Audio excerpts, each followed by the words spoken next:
Hello, আসসালামু আলাইকুম। আমি আহসান আছি আপনাদের সাথে। এই ভিডিওতে আমি কথা বলবো মার্জিন অফ এরর এবং কনফিডেন্স ইন্টারভাল নিয়ে। তাহলে শুরু করা যাক।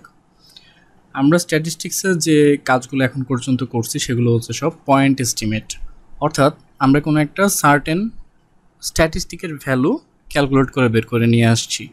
সেটা হতে পারে অ্যাভারেজ, হতে পারে ভেরিয়েন্স, এরকম জিনিসপত্র।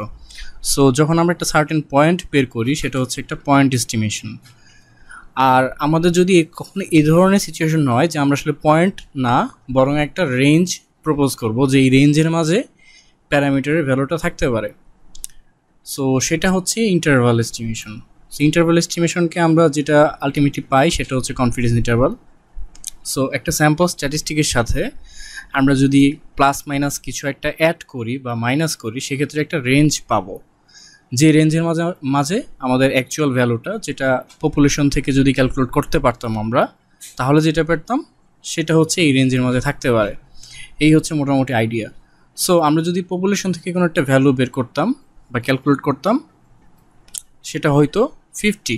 সো পপুলেশন মিন যদি 50 হয়, আমরা যদি অনেকবার স্যাম্পলিং করি কখনো কখনো আমরা পেতে পারি 50-র চেয়ে ছোটো কোনো একটা ভ্যালু, কোনো কোনো ক্ষেত্রে সেই স্যাম্পলের জন্য পেতে পারি 50-র চেয়ে বড় একটা ভ্যালু। সো এই যে গাঢ় নীল কালারগুলো, এগুলো হচ্ছে আমরা ধরলাম এক একটা স্যাম্পল থেকে পাওয়া এক একটা পয়েন্ট এস্টিমেটের মান। সো যদি আমরা এই পয়েন্ট এস্টিমেটের ভ্যালুগুলোর পাশাপাশি এগুলোর যে ভেরিয়েবিলিটি আছে সেটাকেও কনসিডারেশনে আনি, সেক্ষেত্রে আমরা এই মার্জিন অফ এররটাকে কনসিডার করতে পারি। সো স্যাম্পল স্ট্যাটিস্টিকের সাথে যদি মার্জিন অফ এরর মাইনাস এবং প্লাস করে আমরা লোয়ার বাউন্ড এবং আপার বাউন্ড পাবো, সেই যে রেঞ্জটা পাচ্ছি সেটাই হচ্ছে আমাদের কনফিডেন্স ইন্টারভাল। সো এটা হচ্ছে আমাদের পয়েন্ট এস্টিমেট, আর এটা হচ্ছে স্যাম্পলিংয়ের কারণে যে একটা এরর থাকবে বা ভেরিয়েবিলিটি থাকবে, সেই ভেরিয়েবিলিটিটা। সো এর মানে হচ্ছে আমরা যদি কোনো একটা স্যাম্পলিং, মানে হচ্ছে if we were to repeat your exact sampling and interval construction procedure, মানে এই যে ইন্টারভাল যে কনস্ট্রাক্ট করা হচ্ছে এই প্রসিডিউরটা যদি আমরা অনেকবার করি, সেক্ষেত্রে দেখা যাবে যে 95% অফ দ্য টাইম ওই ইন্টারভ্যালগুলো আমাদের ট্রু ভ্যালুটাকে ক্যাপচার করতে পারে। এখানে যেমনটা দেখা যাচ্ছে যে আমরা মনে হয় প্রায় 20টার মতো ইন্টারভ্যাল এখানে এস্টিমেট করলাম। সো 20টার মাঝে দেখা যাচ্ছে যে একটা এস্টিমেশনের ক্ষেত্রে এই 50 যে লাইনটা আছে এই লাইনের বাইরে আমার এই কনফিডেন্স ইন্টারভ্যালটা, সো ইন্টারভ্যালটা শুরু হয়েছে এখান থেকে, শেষ হয়েছে এখানে। সো দেখা যাচ্ছে যে এই ইন্টারভ্যালটা অ্যাকচুয়ালি এই লাইনের মাঝে পড়ে নাই, মানে 50কে সে টাচ করে নাই। আর অন্য যেগুলো আছে সবগুলো ইন্টারভ্যাল দেখা যাচ্ছে যে সেই ইন্টারভ্যালের ভেতরে 50 আছে, যেমন এটা শুরু হয়েছে খুব সম্ভবত 45-এ, শেষ হয়ে গেছে 52-তে। সো 45 থেকে 52 এর মাঝে আমাদের ট্রু ভ্যালুটা, মানে ট্রু মিন যেটা, সেটা থাকতে পারে। এটা হচ্ছে এই জিনিসটার মিনিং। সো এইভাবে যদি অন্যগুলোও চিন্তা করি তাহলে সেই সবগুলো হচ্ছে এক একটা স্যাম্পলের জন্য এক একটা ইন্টারভ্যাল বা এক একটা কনফিডেন্স ইন্টারভ্যাল। সো এটার ক্যালকুলেশন ফর্মুলা হচ্ছে এটা। এগুলো আমরা সামনে গেলে আর একটু ডিটেলসে দেখব। তারপরে এটা হচ্ছে পপুলেশন প্রপোর্শনের জন্য, যেমন আমরা যদি চিন্তা করি একটা স্যাম্পল নিলাম, সেই স্যাম্পল থেকে প্রপোর্শন ক্যালকুলেট করে পাচ্ছি 52%-এর মতো। সো এইটা হচ্ছে সেই পয়েন্ট এস্টিমেট।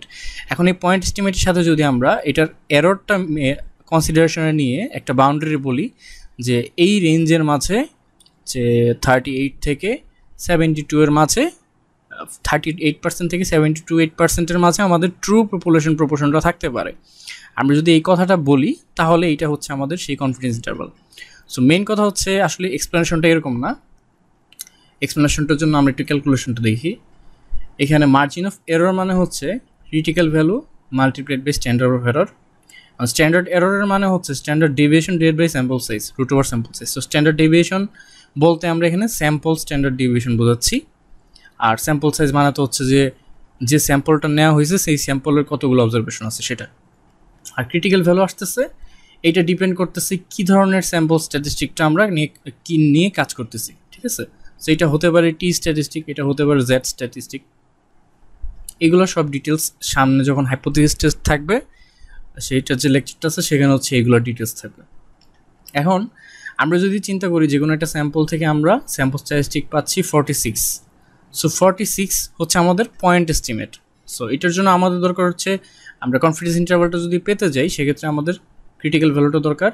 সো এটা হচ্ছে জেড স্ট্যাটিস্টিকের জন্য 95% কনফিডেন্স ইন্টারভাল ড্র করার জন্য ক্রিটিক্যাল ভ্যালু, এটা হচ্ছে 1.96।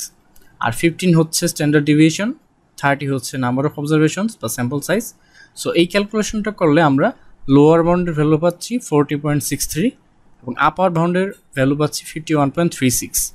সো এটা যদি ধরি যে কোনো একটা এদের মাঝে কোনো একটা পড়বে, ধরলাম এইটা প্রথমটা, সেটা 40 থেকে শুরু করে 51.36 পর্যন্ত যদি এটা হয়, তাহলে এটার মিনিং হচ্ছে I am 95% confident that the true population mean lies somewhere between 40.63 and 51.36. So true population mean এটা কত ছিল 50, সো 50 এই থেকে এর মাঝে পড়তে পারে, আমি এই বিষয়ে 95% কনফিডেন্ট, এভাবে হচ্ছে ইন্টারপ্রেট করতে হবে। কখনোই বলা যাবে না যে there is a 95% chance the true mean lies between 10 to 15 বা এই ধরনের কোনো কিছু বলা যাবে না যে 40 to 51 এরকম কিছু বলা যাবে না। কেন? কারণ আমি যখন একটা ইন্টারভাল এস্টিমেট করে ফেলছি, তার মানে আইদার এটা ট্রু মিনটাকে ক্যারি করবে অথবা করবে না, অর্থাৎ প্রবাবিলিটি 1 হতে পারে অথবা 0 হতে পারে, কখনোই এর মাঝামাঝি কোনো কিছু হতে পারবে না। সো তাহলে আসলে এটা কী হলো, 95% কেন বলা হচ্ছে? কারণ হচ্ছে যে আমি যদি এই মেথডে ইন্টারভাল এস্টিমেশনটা করি, তাহলে ইন দ্য লং রান এটা এমন কিছু ইন্টারভাল প্রডিউস করবে যেটা 95% টাইম ট্রু মিনটাকে কাভার করবে। সো এখন আমি যেটা করলাম সেটা হচ্ছে সেই ইন্টারভ্যালগুলোর মধ্যে কোনো একটা, যেটা সম্পর্কে আমি শিওর না। সো এটা হইতে পারে ভুল, এটা হতে পারে যে আমি এইটা এস্টিমেট করলাম, এটা পসিবিলিটি আছে, আবার হতে পারে যে আমি অন্য যেগুলো ক্যারি করতেছে এই ট্রু মিনটাকে সেগুলো কোনো একটা এস্টিমেট করলাম। সো এই হচ্ছে কনফিডেন্স ইন্টারভাল এস্টিমেশনের ক্ষেত্রে একটু সতর্কতা অবলম্বন করতে হবে এই বিষয়টায়। এখন কনফিডেন্স ইন্টারভাল নিয়ে কিছু ফ্যাক্টস আছে, যে আমরা যদি কনফিডেন্স লেভেলটাকে কনস্ট্যান্ট ধরে নিয়ে জাস্ট স্যাম্পল সাইজ বাড়াতে থাকি, সেক্ষেত্রে আমাদের কনফিডেন্স ইন্টারভালটা বড় হইতে থাকবে, ছোট হইতে থাকবে। সো প্রথম হচ্ছে স্যাম্পল সাইজ 5টার জন্য দেখা যাচ্ছে এইটা বেশ বড় কনফিডেন্স ইন্টারভাল, 10টার জন্য একটু ছোট হয়ে গেল, 15টার জন্য আরেকটু ছোট হয়ে গেল। সো সবগুলোর ক্ষেত্রে কিন্তু আমি চিন্তা করলাম যে কনফিডেন্স ইন্টারভাল 95%। সো 95% সবগুলোর ক্ষেত্রেই, কিন্তু কোনোটা বড় কোনোটা ছোট। কেন? কারণ হচ্ছে যে স্যাম্পল সাইজটা ছোট থেকে বড়।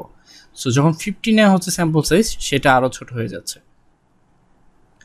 আরেকটা ফ্যাক্ট হচ্ছে যে আমার যদি স্যাম্পল সাইজ সেম থাকে, কিন্তু যদি কনফিডেন্স ইন্টারভালের যে ভ্যালুটা, কনফিডেন্স লেভেল যে ভ্যালুটা, সেটা যদি ইনক্রিজ করে দিই যে 90%, 95% এভাবে যদি ইনক্রিজ করি, তাহলে দেখা যাবে যে সেগুলো ইনক্রিজ করার কারণে আমার এটা কনফিডেন্স ইন্টারভালটা অনেক ওয়াইডেন হবে। সো আরেকটু বড় হবে, যেমন এখানে দেখা যাচ্ছে বেশ ছোটো, 95%-এর জন্য আরেকটু বড় হবে, 99%-এর জন্য আরেকটু বড় হবে। সো এই ছিল আসলে কনফিডেন্স ইন্টারভাল নিয়ে কিছু কথাবার্তা। সামনের ভিডিওতে হাইপোথিসিস টেস্টিং নিয়ে কথা হবে এবং সেখানে কনফিডেন্স ইন্টারভাল ক্যালকুলেশন নিয়ে আরও ডিটেলসে কিছু কথাবার্তা বলা হবে।